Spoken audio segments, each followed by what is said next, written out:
एक बार एक युवक गौतम बुद्ध के पास आया और गौतम बुद्ध से बोला, हे बुद्ध, मेरे मन में इतने गंदे विचार क्यों आते हैं? मैं नहीं चाहता कि मेरे मन में गंदे विचार आएं, लेकिन वासना के विचार हमेशा मेरे मन में चलते रहते हैं और मैं उनके बारे में सोच सोच कर बहुत परेशान रहता हूँ। ये सब सोचने में मेरी ऊर्जा और समय बर्बाद होता है और इन्हीं सब विचारों के कारण मैं कभी कभी शांत नहीं रह पाता और हमेशा महिलाओं को देखकर मोहित हो जाता हूँ। खुद को रोक नहीं पाते। बुद्ध मुस्कुराए और उन्होंने उस युवक से पूछा, क्या तुम जानते हो कि यह वासना क्या है? तब लड़के ने जवाब दिया और कहा, बुद्ध, मुझे नहीं पता वासना क्या है, लेकिन हाँ, जो भी है ये बहुत बुरी बात है। तब बुद्ध ने उस युवक से कहा, सबसे पहले तुम्हें यह समझना होगा कि जो कुछ भी हमारे अंदर स्वाभाविक रूप से है वह बुरा नहीं है। इसकी हमारे जीवन में किसी न किसी रूप में आवश्यकता पड़ती है।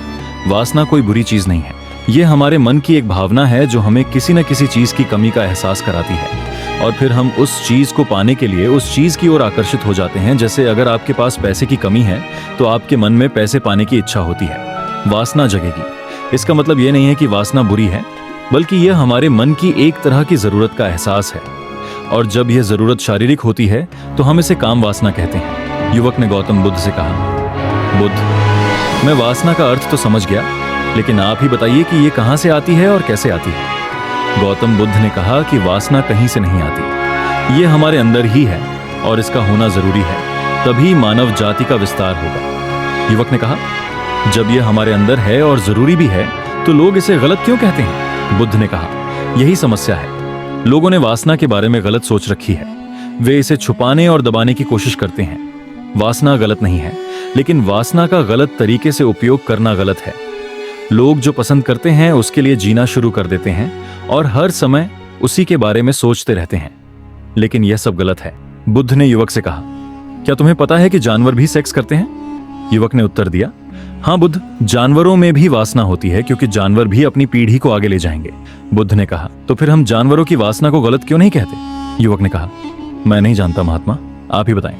गौतम बुद्ध ने कहा था कि जानवर अपनी वासना का उपयोग सुख के लिए नहीं करते, वे अपनी वासना का उपयोग केवल संतान प्राप्ति के लिए करते हैं। प्रकृति ने जानवरों को इतनी समझ नहीं दी है कि वे वासना को अपनी खुशी का आधार बना सकें, जबकि मनुष्य अपनी समझ के आधार पर प्रकृति में पाई जाने वाली हर चीज का उपयोग अपनी खुशी के लिए करता है। हम इंसानों ने काम और वासना को अपनी खुशी का जरिया बना लिया है, जबकि प्रकृति ने हमें अपने वंश को आगे बढ़ाने के लिए दिया है, लेकिन मनुष्य ने इसे अपने जीवन का अंतिम लक्ष्य बना लिया है और वासना को बेलगाम होने देना गलत है। हम हावी क्यों हैं? ये बेलगाम क्यों हो जाता है? तब गौतम बुद्ध ने कहा, अब जो मैं तुम्हें बताऊंगा उसे सुनो, ध्यान से सुनो। तुम्हें वासना का पूरा खेल समझ में आ जाएगा। तुम्हें तुम्हारे सभी सवालों के जवाब मिल जाएंगे। तुम्हें बस ध्यान से सुनकर समझना होगा। तब गौतम बुद्ध ने उस युवक से कहा, एक समय की बात है, गुरु और उनके शिष्य एक आश्रम में रहते थे। शिष्य प्रतिदिन दीक्षा लेने के लिए आश्रम से बाहर गांव में जाते थे। जो शिष्य भिक्षा लेने के लिए गांव में जाता था, रास्ते में एक नदी पड़ती थी जिससे होकर वह प्रतिदिन भिक्षा लेने के लिए जाता था। एक दिन उसने एक लड़के को पेड़ के पीछे छुपे हुए देखा। वह लड़के के पास गया और पूछा, भाई, तुम इस पेड़ के पीछे छिपकर क्या देख रहे हो? लड़के ने कहा, अरे, क्या तुम्हें वह नहीं दिख रहा जो मैं देख रहा हूँ? उसकी नजर नदी पर पड़ी तो वहां कुछ लड़कियां पानी भर रही थी। लड़कियां 14-15 साल की होंगी। तब शिष्य ने लड़के से कहा, अरे भाई, वहां तो लड़कियां पानी भर रही हैं, इसमें छिपने की क्या बात है? तभी लड़का शिष्य की ओर देखता है और उसे कहता है, अरे मूर्ख, क्या तुम देख नहीं सकते कि मैं क्या कर रहा हूं? वे पर्याम नदी से पानी कैसे खींच रही हैं। जरा उसके भावों को देखो, उसके कोमल शरीर को देखो। बर्तन उठाते समय उसकी पतली कमर कैसे लचकती है और उसके बाल उसकी कमर पर ऐसे लहरा रहे हैं मानो सुंदरता बिखरी हुई हो। शिष्य फिर से नदी की ओर देखता है और इस बार वह देखता ही रह जाता है। अब तक उसे कुछ भी दिखाई नहीं दे रहा था और वह बिल्कुल निडर था। उसे किसी बात का डर नहीं था, लेकिन अब वह छिपने लगा और उन लड़कियों को ऐसे देखने लगा जैसे उसने कोई अपराध किया हो। और जब वह छिपकर उन लड़कियों को देख रहा था तो वह अंदर से कांपने लगा और उसने कहा कि यह मैं हूं। मैं क्या कर रहा हूं? मैं जो कुछ भी कर रहा हूं वह सही नहीं है। मुझे यहां से चले जाना चाहिए। और फिर वह जल्दी से चला जाता है। फिर वह आश्रम पहुंचता है। आश्रम में जाकर वह अपने काम में व्यस्त हो गया, लेकिन जो उसने अभी देखा था वह बार बार उसकी आंखों के सामने आ रहा था। उसके दिमाग में वही दृश्य घूम रहा था। यही देखने को उसका मन ललचाया। उसका किसी भी काम में मन नहीं लगता था। वह प्रतिदिन सुबह सुबह भिक्षा लेने के लिए आश्रम से निकल जाता था और नदी के पास स्थित एक पेड़ के पास जाता था, जहां वह लड़का पहले से ही मौजूद होता था और छिपकर अपने साथ लड़कियों को देखता था। अब वह प्रतिदिन ऐसा करने लगा। उसका मन अब किसी काम में नहीं लगता था। वह प्रतिदिन सुबह सुबह भिक्षा लेने के लिए आश्रम से निकल जाता था, लेकिन धीरे धीरे उसके अंदर क्रोध उत्पन्न हो गया और फिर वह अन्य शिष्यों पर क्रोध करने लगा और बेचैन रहने लगा। अब वह ठीक समय पर भोजन भी नहीं करता था। वह खाना भी बहुत कम खाते थे। एक रात गुरु शिष्य के पास आए और उससे बोले कि तुमने मुझसे वादा किया था कि तुम अपने मन को वश में रखोगे। आपने अब तक कितनी बार अपना वादा तोड़ा है? यह सुनकर शिष्य अपने गुरु के चरणों में गिर पड़ा और रोने लगा। उसने रोते हुए गुरु से कहा कि गुरुदेव, मैं कई बार अपना वादा तोड़ चुका हूं, फिर वादा करता हूं, लेकिन हर बार मैं अपना वादा तोड़ देता हूं। यह बिल्कुल भी मेरे वश में नहीं है। मैं अपने मन से सभी बुरे विचारों को बाहर निकालने की बहुत कोशिश करता हूं, लेकिन चाहकर भी मैं ऐसा नहीं कर पाता। तब गुरु ने शिष्य से कहा, मेरे साथ आओ।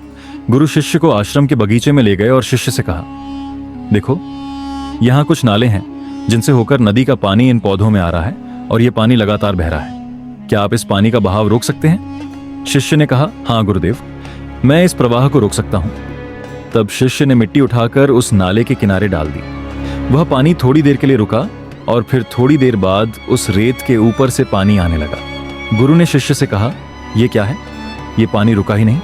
उसने फिर कुछ कंकड़ उठाए और नाली में फेंक दिए और फिर पानी थोड़ी देर के लिए रुक गया, लेकिन फिर कुछ देर बाद उन कंकड़ पत्थरों के ऊपर से पानी निकलने लगा।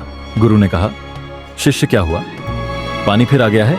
आप कह रहे थे कि रोकेंगे। क्या हम किसी चीज को पूरी तरह से रोक सकते हैं? तब शिष्य ने कहा, कोई बात नहीं गुरुदेव, मैं इसे रोक दूंगा पानी और तुम्हें दिखाऊंगा। फिर वह एक बड़ा पत्थर लाया और नाली पर रख दिया। पानी रुक गया।